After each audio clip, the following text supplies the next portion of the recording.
The first Chinese arrived in the Binondo area of Manila in 1594, which has led to this area being dubbed as the oldest Chinatown in the world. Binondo was not the first place in Manila where Chinese had lived. Chinese merchants were already present when the Spanish occupied the Manila area in 1571. Due to several Chinese uprisings against Spanish rule in Manila in the early days of Spanish Manila, the Chinese were forced to leave an area known as Parian. That is the area now occupied by Lotan and Arrosqueros Forest Park to the northeast of Intramuros. Parian was within easy artillery range from the walls of Intramuros.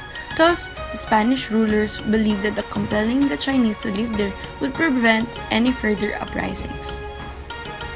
Chinatown occupies an area of around 1 square kilometer, but over the centuries, this has been an important business area with the power and influence that belies its small area.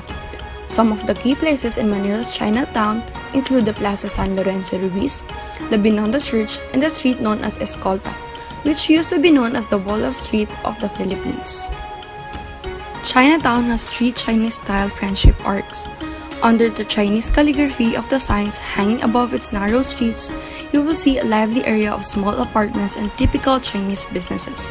Tea shops and restaurants, herbalists and apothecaries, gold and jade stores, and more. By the late 19th century, Chinatown has become the center of business activity for all of Manila.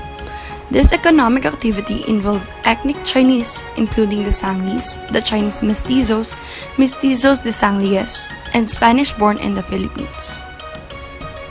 In the 1880s and the 1890s, many Chinese-owned general stores, known in Spanish as bazaars, operated in Chinatown. Binondo itself changed.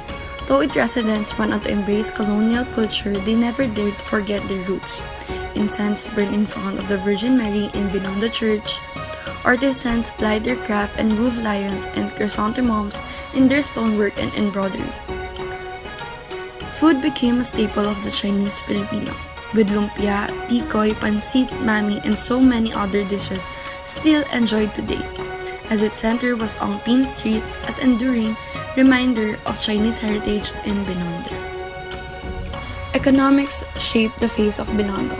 From merchants and tradesmen setting up shop and business, it grew to larger capitalist enterprise. Escolta became the center of commercial activity before the Second World War, and was deemed the Broadway of Manila by the Americans. Quiapo and Divisoria was and still is the place to go for anything from petty valuables to wholesale reselling. Major banks established themselves in Binondo before branching out nationwide. As the world's oldest Chinatown, established in 1594, Binondo in Manila is a well-known cultural and foodie haven.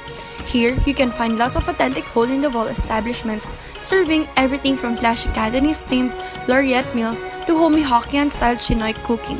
However, there are over 100 plus restaurants in the area, so it can be quite overwhelming to decide where to eat.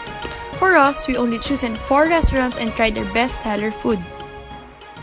Konnichiwa! Central Latin Chinatown! Mumurahin ka isang mumurahin ka isang Chinatown. Kala mo honey eh, no?